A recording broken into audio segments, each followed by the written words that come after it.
Hi, and welcome back to our third episode of Talking for Granite. It's Missy Miss and Rakia. And we'd like to again thank you so much for all of your support, all of your comments, all of your emails. I'm just overwhelmed. Yeah, I like to thank the Academy. I like to cheers the Academy. There you go. Cheers me first. We really had no clue. Like, our inbox is on fleek. And sincerely, no joking. Thank you so much. Without you guys, we don't have a show, an audience, really. Yeah, we're just doing the show and, you know, just fishing and hoping somebody bites and reel them in. Bye. We would do it for no audience. Yeah. It's just fun. We enjoy it. We enjoy the lights. Yeah, we do. And the camera. We do. Action. And action. Duck lips. Duck lips. Yeah, lips. Today we wanted to actually come to you guys with a little bit more of a serious, it's not really you know, a dialogue, but just something that's been weighing on our hearts regarding what's going on in the media and with the whole Baltimore like catastrophe. Yeah. And you know, our heart goes out to the Gray family. I couldn't even imagine. No, I don't even want to imagine what they could be. What they're going through. It's just unheard of. And, you know, again, that is going to play out. And I really believe that justice will prevail in that case. So this isn't really dealing with the technical issues that, you know, is going on within our society, and, you know, police versus civilian and that type of thing. You know, we're happy for police officers. Yeah. We know that we need them. Absolutely. My dad is a retired police officer, a retired detective for Metro-Dade Police Department, so I know what it's like to, you know, want your loved one to come home. But we're also people first, and it's been going on for too long, and it really needs to stop. So we know that all of the social injustice, people have 1,000 YouTube videos, and you can turn on any channel at this point and hear dialogue regarding that. So it's not actually about the case in itself. We know that, we feel that, and we pray that in this case, justice will prevail. What this is actually about is Rakia. You tell them, because my sister is hot.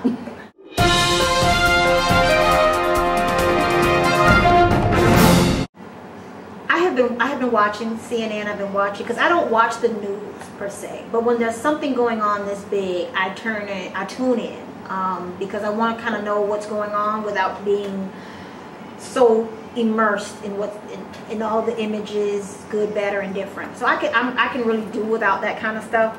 But there was one in particular piece, and it was, of course, I'm sure by now, because she's been on everything. This mother who was at a doctor's appointment actually, and found out what was going on at the mall, and knew her son was apparently at the mall, and she went out there to look for her son, her 16-year-old son. She's a mother of 6, I believe, 5 girls and 1 boy. Okay. And he is 16 years old, and the cameras caught her in action, basically hitting her son and removing him physically from this location. And he was in mask, his eyes were revealed, and her taking the action that she did. When I tell you, I had watched that video, and I just was, you know how you get that cry in your throat, or you get that ball in your throat? Right, the lump in your throat. Right, because the reason I stopped watching the news was because I felt like it was just, whenever I would hear a news report about something that happened to a child that was around my age, around the same age or sex as my child, I would just, it would engulf me. It would take me out. I would be depressed the whole day. So that's the reason why I don't watch the news. And I'm the total opposite. I'm a news buff, news junkie. Oh, it would just, I would be a mess. But going back to this young lady, I think that, I know for me, because I'm raising a 15-year-old son who I worry about. You worry about your kids, Definitely. right? You worry about them when they leave your home. You pray over them, and you hope, you know, that they come home and all of that kind of stuff. But I saw myself in this young lady because we're around the same age. As a matter of fact, we are the same age. Are you? Yeah, okay. We are the same age. And Although I may not be a single parent, raising a young boy in today's society is so hard. And I watched this video of her and the way that she was handling her son, and I'm telling you, I saw myself. I know that had it been me, I would have been that same mother, because you go out there, you see your child engulfed in all of this, and caught up in the hype and caught up in what's going on with him, and maybe even succumbing to a little bit of peer pressure. Exactly, exactly. So, you know, everything kind of happens at once. Right. Fear, panic. I mean, just all of it. And the one thing that stood out for me when they asked her why she did it is she said she didn't want another Freddie Gray. She didn't want her son to be a Freddie Gray. And she immediately said that her son had challenges and that he was not a good boy and all of that kind of stuff. Yeah, she said that he definitely was out there in the streets and she struggles with that. And she knows that sometimes she would keep him at home, but she knows she can't keep him at home all the time. And he had been involved in some things. And not to say for any other reason except for the fact that I just felt for her, because you become so desperate. You become so vulnerable. Yeah, you just are so, you don't want to lose your kids in anything. You don't want them to be involved in all kind of stuff. And as much as you instill in your children and you plant the seeds, they still do things when they leave your home that you don't necessarily know individuals, about. Yeah, and we did the same thing. We didn't. I didn't get into a lot of mischief, but you still are an individual, so you did your own thing when you left the house. Right. So, you just prayed that your parents didn't know about it. Exactly. And I cried and I wept. But you know what I ended up thinking about? Because everybody, when I was watching CNN last night, race, color, whatever, men, women, all classes of people were applauding her because of what she had done with her son. My question is this: if this were not what was going on in Baltimore, if this was a young lady who was caught on camera, let's say picking her son up from school, and we didn't know the whole story. Let's say he had been suspended from school, he hit a teacher, he slapped the administrator, whatever the case may be, and she had done this to her son in the physical way that she had done it, and speaking to him in that way, would everybody be applauding her?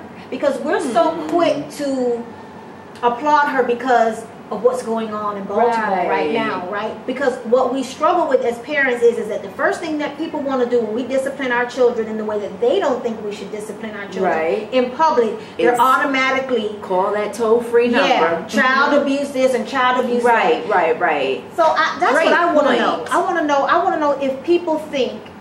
Go ahead. I want to know if people think that if this were not the case, that if it weren't the Freddie Gray incident, which we wish never happened, but if it weren't this issue that was at hand and people weren't rioting, and, but the mom felt justified in her actions of disciplining her child for whatever it is that he may have done that in her mind warranted this type of discipline, and it was caught on camera the same way this was, would we all feel as though she is the mother of the year, or however they're... Okay, great question. So that's just basically my question, because I just feel like so many times parents we're made to be the animal, the villain, villain, because we discipline our children a certain way. Because I know for me growing up, my mother didn't play. My mother, and she would tell me, wherever you act up is wherever I'm going to cut up.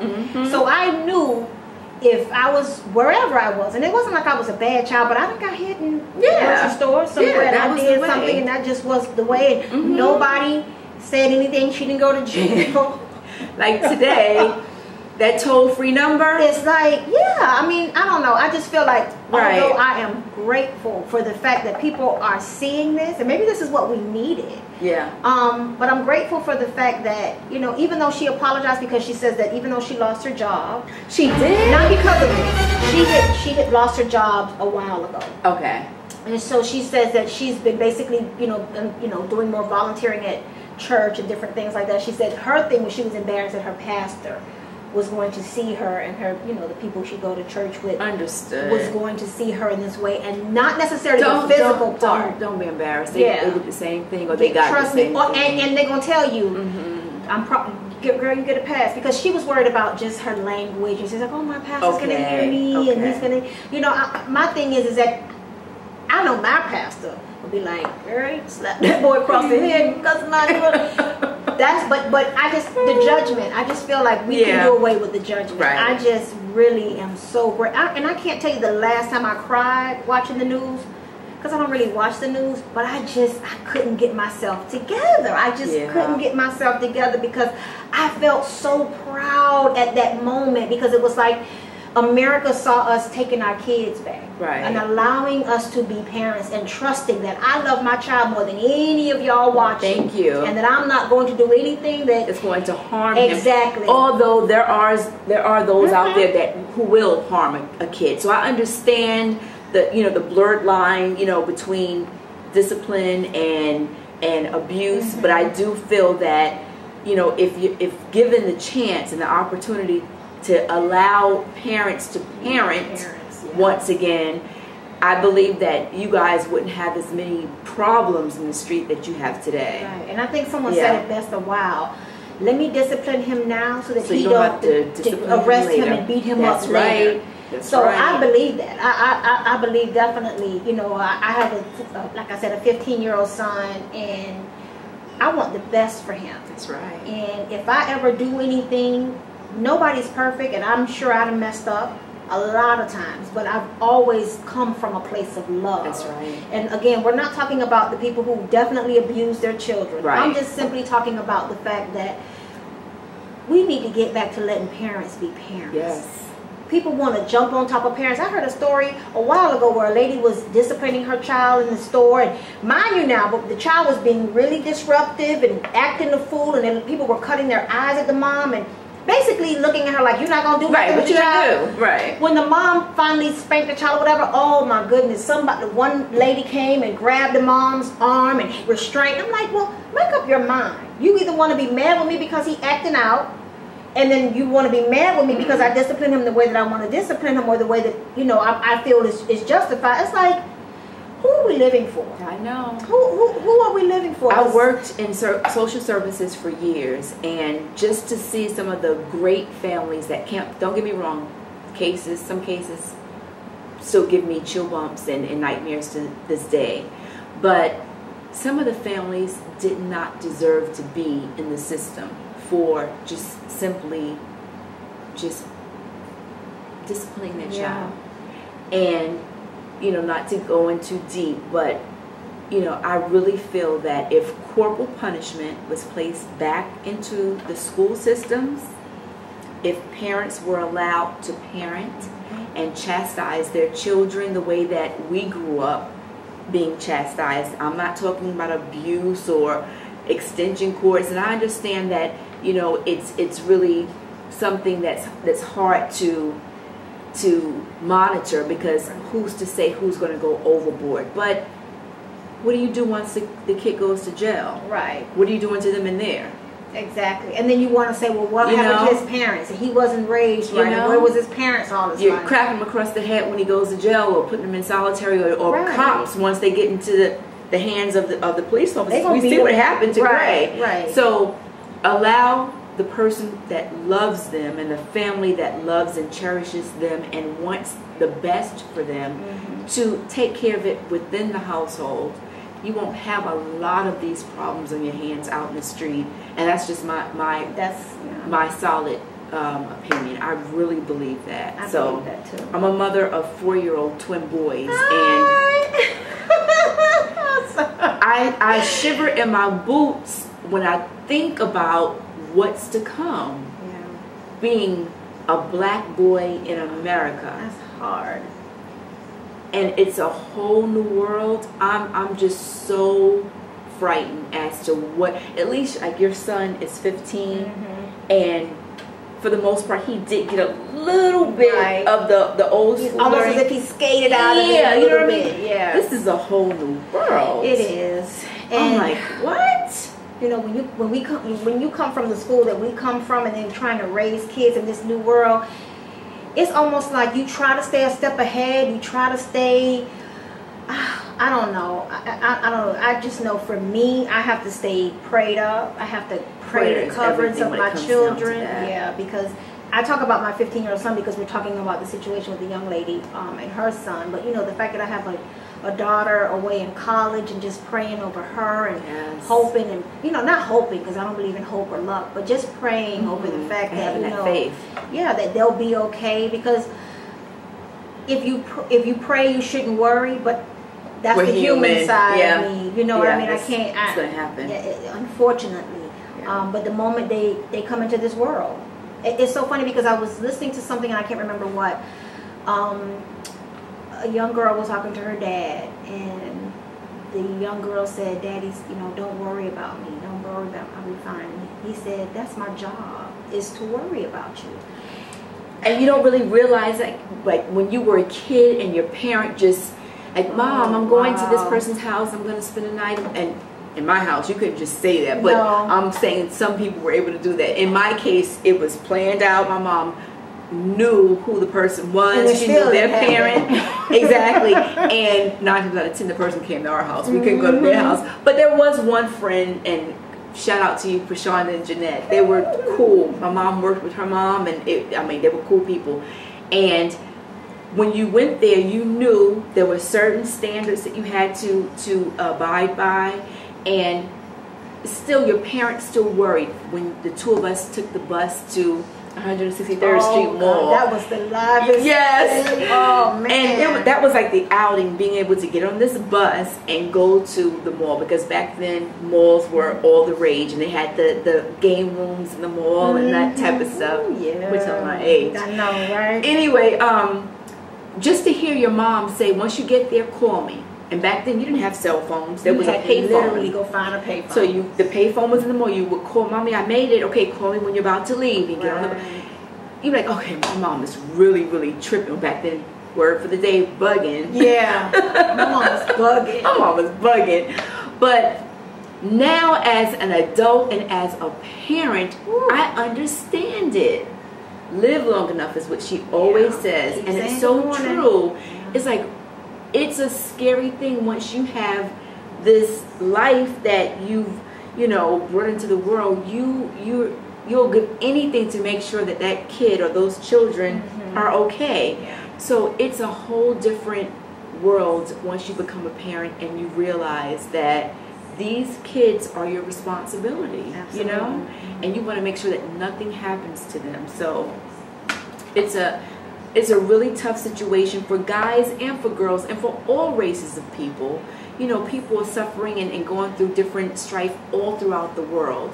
And I just hope, and I hope I don't sound like Diana Ross here, but I just wish that we could all... Oh, God. What? I wish we could all... Like the cartoons used to say, "Message! Message!"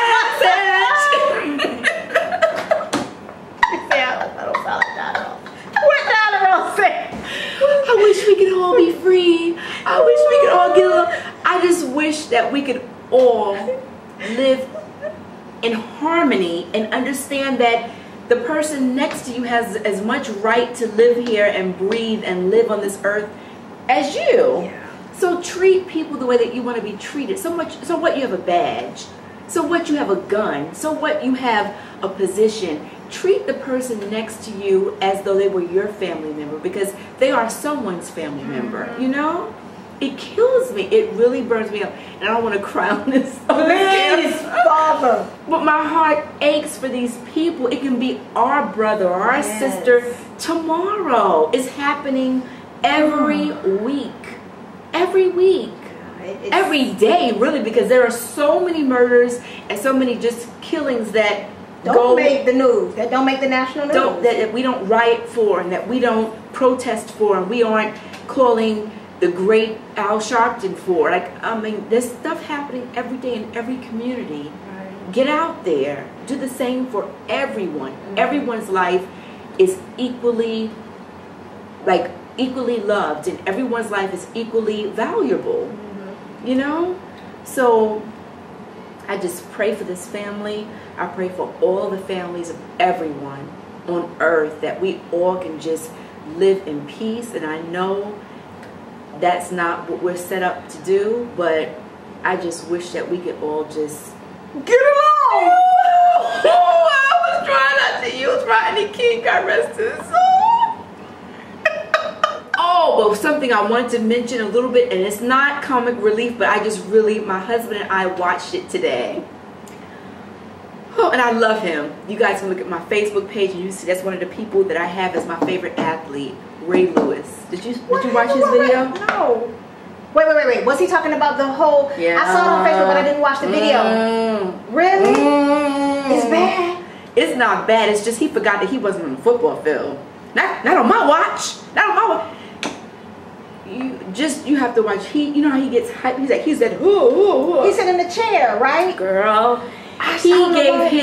It was heartfelt.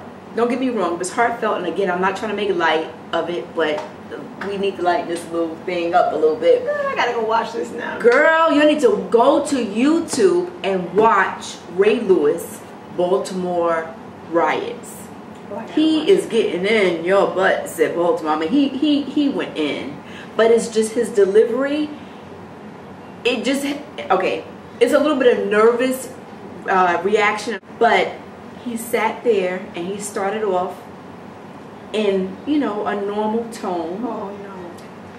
And by the end of his rant, you would think that he had his helmet on and he was geared up with all his football gear. He said not on his watch that we built this place, we built Baltimore. It's Ray Lewis? Y'all have to excuse me because I don't know nothing about sports. Okay, maybe I shouldn't have said. All right. He played football for Baltimore Ravens. Okay. And he balled. I mean, he was a baller. And I love the way he came out with his little stance or whatever. He did his little, almost like he was doing a cue. Shout out to the cues. Mm-hmm. And he was in his little cue rendition of his little walk or whatever, but he did it during this little, soliloquy.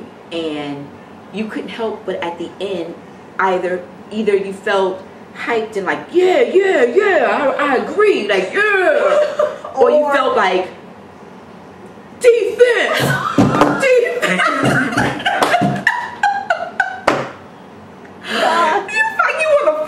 You felt you could just run through a wall, like, it riled you up more so than anything. And you don't really want to go tackle somebody, like what? You want to sack the quarterback, and look, I don't know nothing about sports either, but I felt like I wanted to just put on my gear and just say, down, set, I don't think. Oh, baby, I don't think that was his mission. No, but that's who he is. So what you saw, you knew you were getting the raw, real emotion. Wow. But, just watching him and knowing what he did on the field, you couldn't help but say, okay, this is reminiscent to him playing football. He was upset. You'll check it out. Yes. Yeah, watch that. Yeah, I just searched it on YouTube and yep, it's there definitely. Yeah, he's in a chair, and at the end of it though, he did kind of calm down enough to like he wanted to look at the person and say, "Okay, cut." I know, right? Because he looked over and he was like, yeah, okay, I'm done. Mm-hmm. Girl, I see a mosquito. Mosquitoes love me. Okay, well then this sounds like yeah. So this sounds like another wrap to our great episode of Talking for Granite. We want to thank you guys again so much for being here with us, and we just wanted to just get that out and let you guys know that you guys are in our prayers in Baltimore, even though we joke, but we don't make light of the situation whatsoever. At all. And that we live in Miami, so we've been here. We've done that. We've marched with the Trayvon Martin, the whole thing. We know what you guys are going through, but just try to keep it contained. I know your emotions might overwhelm you, but don't burn down the store you have to go to next week, because now you have to go further to go to that store. Mm-hmm. And what about the grandma that don't have a car? It doesn't have bus fare to catch the bus to go food shopping, whatever. Right. Don't burn down your own neighborhood. Yeah, that's just one thing I don't never do it. Yeah, that's the one thing I could say. If nothing else. Because I'm not going to give you the money to build back your neighborhoods, Remember the McDuffie riots? Yes, because my cousin is McDuffie. Yeah. It's so crazy because I was a little girl going through the McDuffie riots and I didn't understand it, and I remember my mom getting a knock at the door and say they shot your cousin and my mother trying to explain it to me, and then reading it in books when I got older, and people talking about the McDuffie Rising, the McDuffie Rising. It's not like I wear a t-shirt that says, hey, McDuffie was my cousin, but it's just the fact that, I just remember days and days later riding around my neighborhood, the neighborhood that I lived in, and stores that I would walk to or my mom would go to that just weren't there. And there was no interest in building these stores back up. And I can't tell you now, even riding around in the neighborhood, there's no grocery stores not name brand grocery stores that you can go to. You have to go out so far to go to a grocery store. And I just feel like we've just got to do better with just being mindful about our approach in things. Sometimes we just got to think about tomorrow. It's almost like I get upset with you because of what you've done to me, and then I go home to my house and I burn it down. Yeah, like it just doesn't make any sense. And I get venting, but that makes zero sense. Yeah, Yeah, and I don't know. Like I said, I know this started off with the whole situation with the mom, and like I said, I want you guys to really think about the fact that we need to be parents first. Yeah. And I know me, I don't necessarily care about, well, yes I do, because I don't want to go to jail. And besides, my son is taller than me. But just the fact that I'm so glad that America is applauding her, because I hope America sees that we allow us as parents to take our children back and raise them, so that 5, 10, 15 years from now, you won't have to. Yeah, you definitely won't have to. Because one thing I know is, over my dead body, will my child, if I know anything about it, I'll leave wherever I gotta go, and I'll be doing the same thing. So Mom, I applaud you. I'm another applauder. And so am I. Slap their ass up. Check them. Yeah. Check them.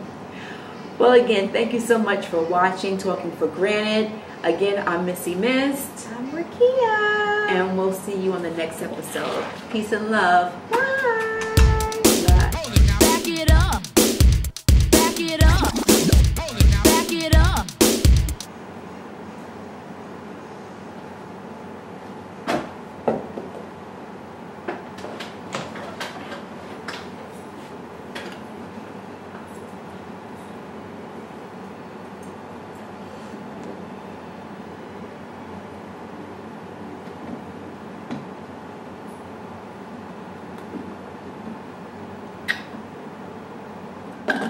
She did not say we could all get along. Woo, we had to lighten this thing up, because I promise you I was a tinge away from tears.